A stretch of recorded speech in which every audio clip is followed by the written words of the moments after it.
If you're bored with burgers and steaks, get your grill on because today we're making use of all those summer veggies with our favorite pizza. Marcela Valladolid. Hey, Marcela, how are you, girl? I'm good. How are you guys? Wait, did you say we were grilling pizza?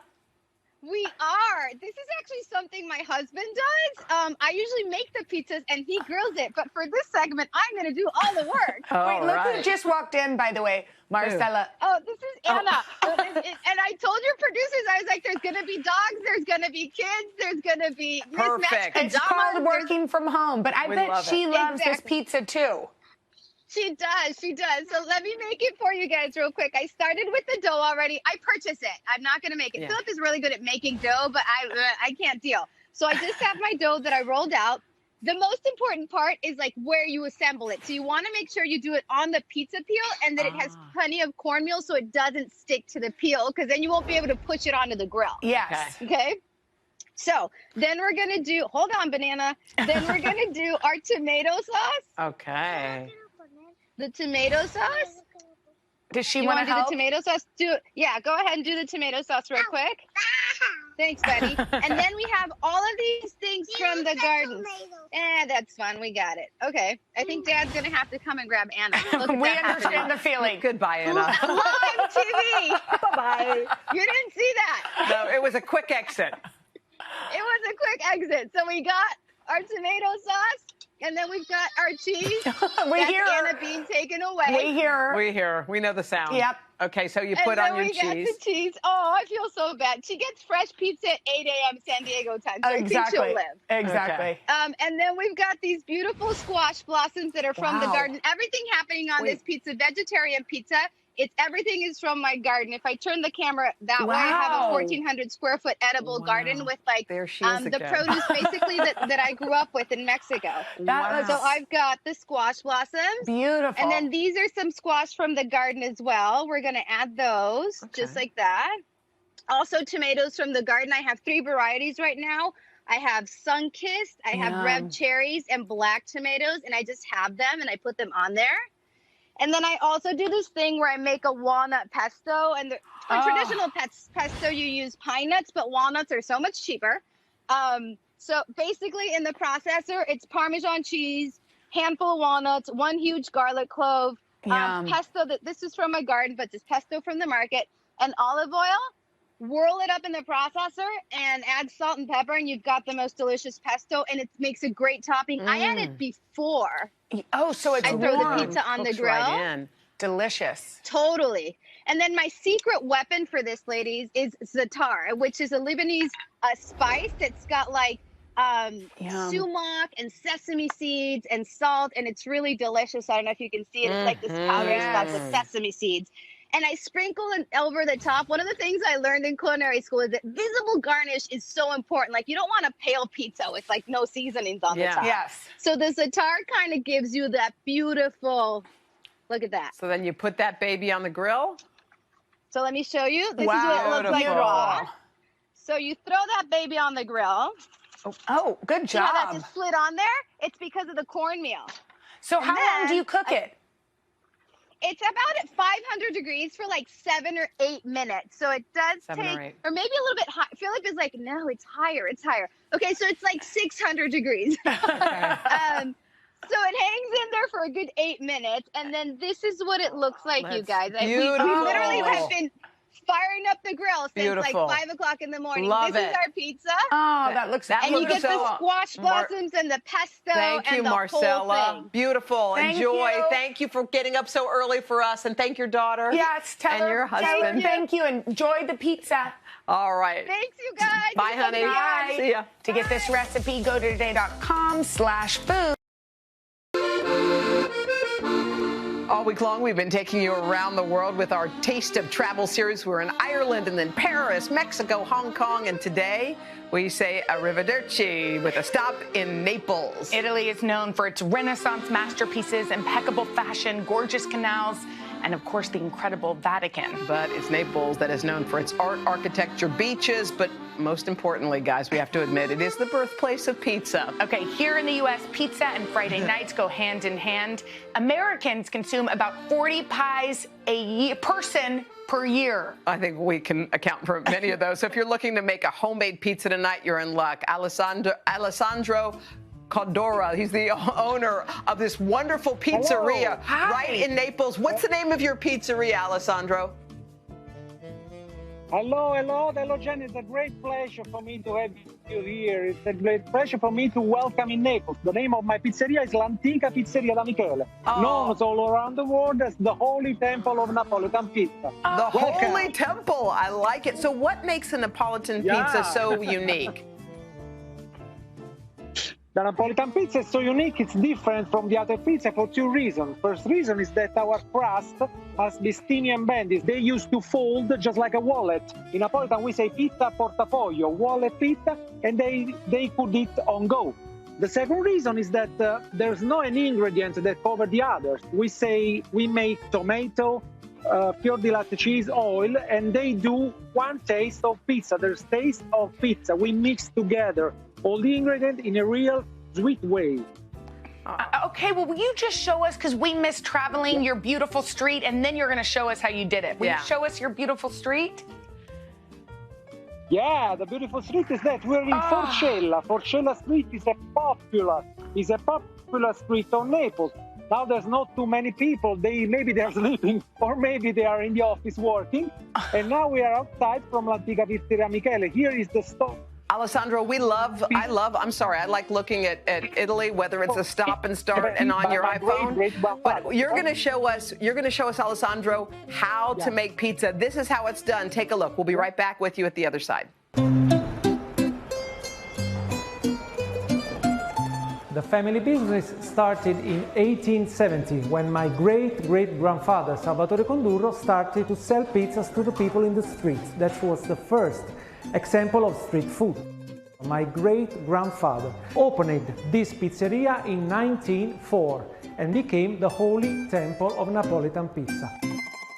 Here we are, and now let's make pizza. To have your own Da Michele's pizza homemade, we start by the ingredients. These are the ingredients for 4 people. Let's start by melting the beaver yeast into the water. This way, with the hand. When the beaver yeast is all melted into the water, we add a little bit of flour. This way. And we start with the hand of mixing. We add more flour. At the end of this mix, we put a little bit of salt.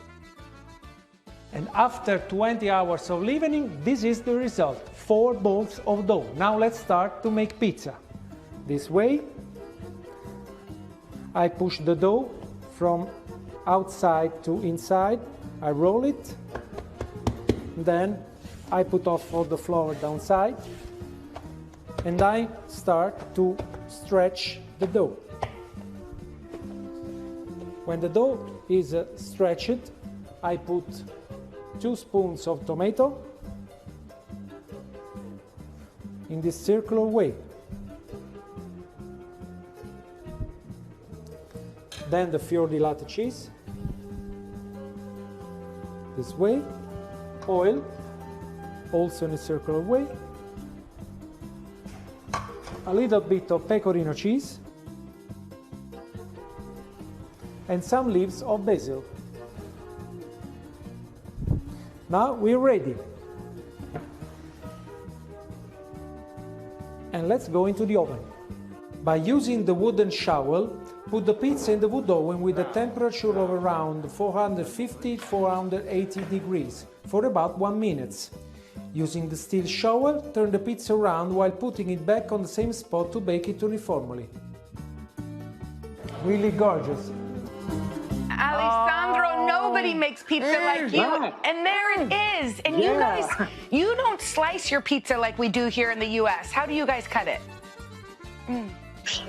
This is the result. This is the result of all the history of all the training. I'm not a good pizzaiolo, but I made this pizza only for you.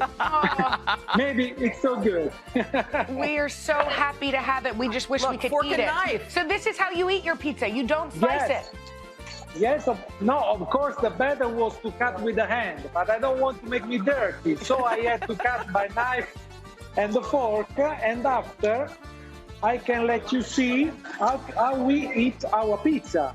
Okay. If you wait just for a moment now, Yeah. smell. The smell is great. Look at that. You know it's foldable.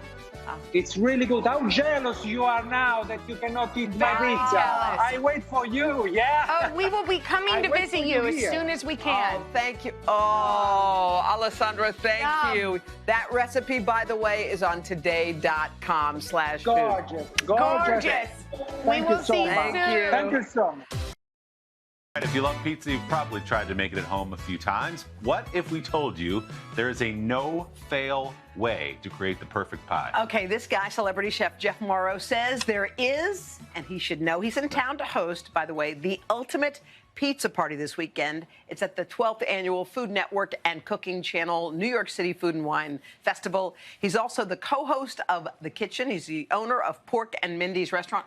What don't you do? What dude? don't I This do? is crazy. I've done it all. Anything, professional athletes, usually, diving team stuff of Yeah, this nature. really? Anything that involves movement, I don't Sure. do. So here I am. So right? what do we need, Jeff, to get this party All right, started? you need your favorite slow cooker, right? Which Okay. you just preheat on high to an hour, right? Just let this thing go in about 20 minutes. Can we ask you, what made you even think of sticking a pizza in a slow cooker? Nobody's that sounds ever wacky. nobody ever asked that question before. I asked it to myself. I was in a daze. It's probably 2:15 a.m. in the morning. Okay. And I go, what am I going to do tomorrow with my time so I don't get yelled at home? I'm going to create this crock pot deep dish pepperoni pizza. And it works. And I did it a million times, so you guys only have to do it once. Okay. So we're going to spray it with a little cooking spray. Okay. Got it. This has been preheating for about 20 minutes. You can get store-bought dough. You can go to the pizzeria, get dough. I have some great recipes online, and we're just going to stretch it out. So it lines the bottom. All slow cookers are shaped either round or ovalesque. Yeah. We're going to let that sit in there for about an hour. It's really the only step that is not all together. Now, is that Why getting are we doing this? crispy? It's getting crispy. We got a little oil on there, okay? It's getting nice and kind of, it's getting firm. Okay. Now we start building with the cheese first. Okay. We have to shingle this all the way around the edge up. So I want that cheese dripping down, getting all caramelized, creating an extra exterior of crust that we all kind of go into sometimes eating a pizza backwards. If you know you're getting a good crust if you do like that. And then sometimes it scrapes the roof of your mouth. But it's worth it to like have a that couple burn up injuries. top? Sure. I like it, you know? It's like when you eat a chip horizontal, vertically. I call it the VCB, the vertical chip bite down. Ooh. I did. I've gone to immediate care for that a couple times after a couple nacho nights. You know what I mean? So we're gonna do this all around here. Okay. Couple in the middle, then come The vitamin P. Here we Everybody go. needs this once There a day. it is. It's got riboflavin in there, folic acid. Are you just making that up? Yeah, I think you're making Nitrates. things up. Are you making things up? I am making it up. Don't do anything he's saying. so you line it? By the way, can I use shaved mozzarella that you buy in the bag? Yes, you and just can. dump I it? just won't talk to you anymore. So that's the whole milk mozzarella. Maybe you can use that. Are you of putting course. the lid on top of that? We're gonna What's put happening? the lid on top. Sauce goes on top. Yeah. A couple of these sweet pickled jalapenos I Okay. made, and we're gonna douse it in some of that. Okay. And then after about an hour, 2 hours, whenever you see these kind of edge start crisping up, you are left with the first ever deep dish pepperoni slow cooker pizza. I think. Yeah, why not? Okay. Yeah, it's like bite. 10 something. Yeah, of course. I want you tell me. I heard a crisp. I heard a crunch. That's good. Oh, the cheesy crust is excellent. Isn't it fun? Yeah. So easy to do, and you can make this ahead. It can be done 3 hours. Really if you're good. picking up the kids from martial arts or whatever they kids do nowadays. All right, every great pizza needs a what? A great beer. No, salad. Okay. So we're gonna start with my kind of chopped garbage salad, as I like to call it. Because why is it garbage salads? In Chicago, we have a lot of garbage. We have a lot of garbage. We call it garbage salads because you just throw a bunch of delicious stuff in there. So we got some carrots, right? And we have 3 knives here. Each one is this. So remember, at home, you don't want to use your big chef knife for this. You want to use your paring knife. Right. So you can cut it in half. create a stable base, and then start zipping through it like that, letting the knife do the work. If we're cutting a carrot, right, you're not going to use a little knife. We're going to cut it into manageable sections like that, so we can cut this little cheek off. Now we have a stable surface, and we can easily dice it because this is a chopped salad, and you want it to be not only eaten with the fork, but the ability to eat it with a spoon. Now, how do you do the thing that we see on your show and others? Yeah. Chop, chop, chop. Like this? Okay. So that's when you do. The things the pros do is you want to make sure your knuckles always bite, and you get the claw method where it's all tucked in there, and then you follow your knuckle down so you can start making quick cuts and do that without. You want to give it a try, Willie? I know we were talking. So we have salad. We got chopped salad. I also build in color as well as texture and flavor. All right, we got to rock and roll, but this is how you clean it. And look at how beautiful it is. Yes, you got to do. You got to wash your lettuce. Sure. All right. And then get a salad spinner. It's the only way to get all that moisture. The water is the enemy of the lettuce. To get these recipes, head to today.com/food.